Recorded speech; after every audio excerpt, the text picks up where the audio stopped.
सचिन पायलट के गढ़ में उनके खिलाफ नारे लगना वाकई में चिंता का विषय है। जी हाँ, सही सुना आपने। टोंक में बजरी माफियाओं ने हत्या करी और उसके खिलाफ जो लोगों में रोष दिखाई दिया, वो अब पायलट के गढ़ में जब मुर्दाबाद के नारे तक लग गए, तभी सोचने को मजबूर करता है कि क्या पायलट के गढ़ में ऐसे नारे लगना चिंता का विषय है?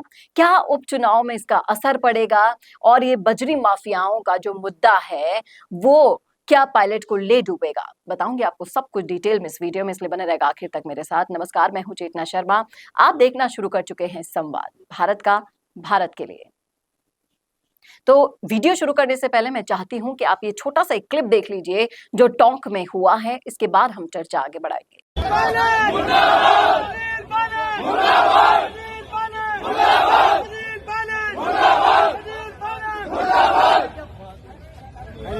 तो टोंक में बजरी माफियाओं ने हत्या कर दी, और हत्या भी किसकी की है मैं आपको बताऊंगी डिटेल में। मैं फोटो भी दिखाऊंगी, स्क्रीन पर आप फोटो देख पा रहे हैं। और जिंदगी भर आप किसी को जख्म दे जाते हैं, ऐसा जख्म, ऐसा गहरा जख्म जो भरपाई कोई भी नहीं कर सकता है। अब पायलट के क्षेत्र में ये दूसरी बार हत्या होना इस बात की चिंता को दर्शाता है कि बजरी माफियाओं की पकड़ कितनी बढ़ती जा रही है। हनुमान बेनीवाल इस मुद्दे को कई बार गरमा चुके हैं, भुना चुके हैं, कई बार बार बार चेता चुके हैं, लेकिन उनकी आवाज को हमेशा दबा दिया गया।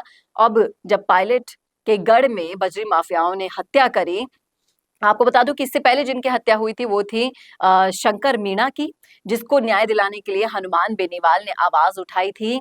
लेकिन बजरी माफियाओं की पकड़ इतनी ज्यादा बढ़ती जा रही है कि वो अब खुलेआम, सरेआम अपने अपराध को बढ़ाने के साथ साथ ऐसी हत्याएं भी कर रहे हैं और निडर खुले में घूम रहे हैं। और लोगों का अब साफ साफ कहना है कि पायलट की बजरी माफियाओं के साथ मिली भगत है, उसी के कारण ऐसा हो रहा है। देखिए, हम नहीं कह रहे हैं, मैं सोशल मीडिया के माध्यम से आपको बताना चाह रही हूं। लोगों का कहना है, जो ये रोष मैंने आपको वीडियो में दिखाया वो इसीलिए व्याप्त है कि पायलट अभी तक चुप क्यों है।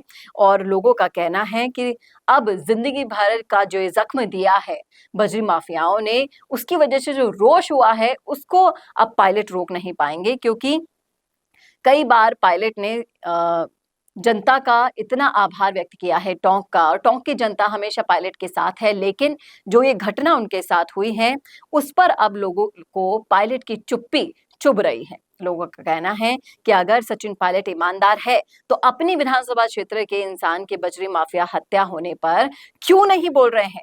लोगों को अब ये समझना लोगों को अब ये पच नहीं रही है बात कि पायलट चुप क्यों है।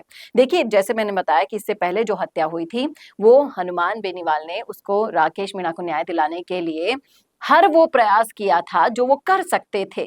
और उन्होंने कई बार विधानसभा चुनाव में भी आपने देखा था कि बजरी माफियाओं के ऊपर बहुत बड़ा उन्होंने आंदोलन भी किया था। कई बार वो अपनी बात बोल चुके हैं कि बजरी माफियाओं को जो राजनीतिक शह मिली हुई है उसके कारण राजस्थान में अपराध दिनों दिन बढ़ता जा रहा है, पनपता जा रहा है। लेकिन इस पर बोलने वाला कोई नहीं है। और अब जब टोंक में ये हुआ है तो टोंक में ये होने के बाद अब पायलट के लिए मुश्किलें बढ़ सकती हैं। हालांकि उपचुनाव जैसे कि जैसे नजदीक आते जा रहे हैं, उनको देखते हुए अब ये चिंता और बढ़ गई है। क्योंकि पहले माना जा रहा था कि अब जब जैसे कि दौसा में उपचुनाव है, देवली उनियारा में है, पायलट के गढ़ के आसपास का एरिया है, पायलट और हरीश मीणा की जो जोड़ी उभर कर, मुरारी लाल मीणा की जोड़ी उभर कर सामने आई है, वो कहीं ना कहीं अब उपचुनाव में भी दिखाई देगी। और जिस तरीके से ये कार्रवाई हुई, ये बाजरी माफियाओं के खिलाफ जो चुप्पी साधी गई है, वो लोगों के लिए अब असहनीय होता जा रहा है। लोग कह रहे हैं कि ये बहुत ही विभत्स है। कांस्टेबल की जो घटना घटित हुई है हत्या की, खुशीराम बैरवा इनका नाम है, हेड कांस्टेबल खुशीराम बैरवा, टोंक की जो विभत्स हत्या की गई है बजरी माफियाओं के जरिए, वो वाकई में बहुत दुखद है। लोगों का गुस्सा, जैसा कि मैंने आपको दिखाया कि उमड़ पड़ा है, वो और भी बढ़ता जा रहा है। सोशल मीडिया के माध्यम से मैं आपको बताना चाहूंगी कि लोगों का कहना है कि पायलट की चुप्पी कहीं न कहीं इस बात की ओर इशारा कर रही है कि बजरी माफियाओं को टोंक में शहर राजनीतिक मिली हुई है। लोगों का मानना है कि जिस तरीके से पायलट ने दलित मुस्लिम बाहुल्य सीट चुनी थी 2018 में, वो गहलोत के डर से बिना डर से आसानी से जीत सकते थे, इसलिए चुनी थी। लोगों का ये भी मानना है कि फिर चुनाव जीतने के बाद 5 साल में अपनी विधानसभा की तरफ उन्होंने कभी ध्यान नहीं दिया। पार्टी की सरकार होते हुए भी सामान्य कामों के लिए जनता को मुंह ताकना पड़ता था, लेकिन उनकी सुनने वाला कोई नहीं था। लोगों का ये भी कहना है कि पायलट बीजेपी के लोगों के साथ मिलकर अपनी ही कांग्रेस सरकार को गिराने के चक्कर में थे, तो वो कैसे अपनी विधानसभा पर ध्यान देते। और इस तरह की बातें लोग अब कर रहे हैं। और अगर पायलट के खिलाफ लोगों में ये गुस्सा और बढ़ जाएगा तो कांग्रेस के लिए वाकई में बहुत ज्यादा मुसीबत होने वाली है। किसी के घर का चिराग बुझ गया है और बजरी माफियाओं को जो राजनीतिक पॉलिटिकल शह मिली हुई है, उसके कारण अगर ये हो रहा है तो वाकई में ये विषय सोचने वाला है। उम्मीद करती हूँ कि इस वीडियो को आप ज्यादा से ज्यादा शेयर कीजिएगा ताकि उन लोगों तक पहुंचे जिन तक ये पहुंचनी चाहिए आवाज। और चाहे से हनुमान बेनीवाल हो, चाहे से आप हो, चाहे से हम हो, अगर ऐसी घटनाएं हमारे राजस्थान में घट रही है तो हमें इसके खिलाफ आवाज उठानी होगी। पायलट क्यों चुप हैं, उनको भी जवाब देना होगा। और इसके पीछे कौन है, कितना बड़ा रैकेट है, इन सब की तहकीकात के लिए पुलिस को भी जागना होगा। क्या कहते हैं आप, क्या सोचते हैं आप, बताइएगा जरूर कमेंट बॉक्स में।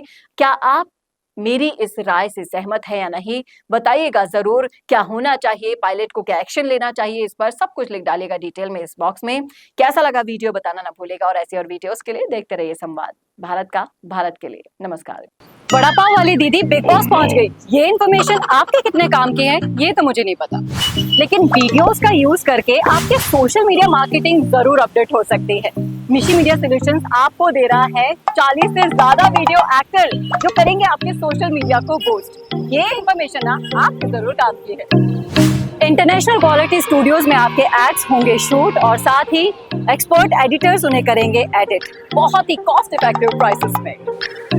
35 से ज्यादा देशों के लिए हम काम कर चुके हैं, 5000 से ज्यादा वीडियोस बना चुके हैं। सोशल मीडिया पर छा जाने के लिए या फिर मीटिंग्स या कॉन्फ्रेंस में अपने वीडियोस शो करने के लिए या फिर रील्स या फिर स्टेटस लगाने के लिए अगर आपको वीडियोस बनवाने हैं तो मिशी मीडिया सॉल्यूशंस वो सारे वीडियोस आपको बना कर देगा इंटरनेशनल क्वालिटी के। तो आप ब्रांड बनिए, अपने बिजनेस को बड़ा बनाइए मिशी मीडिया सॉल्यूशंस के साथ।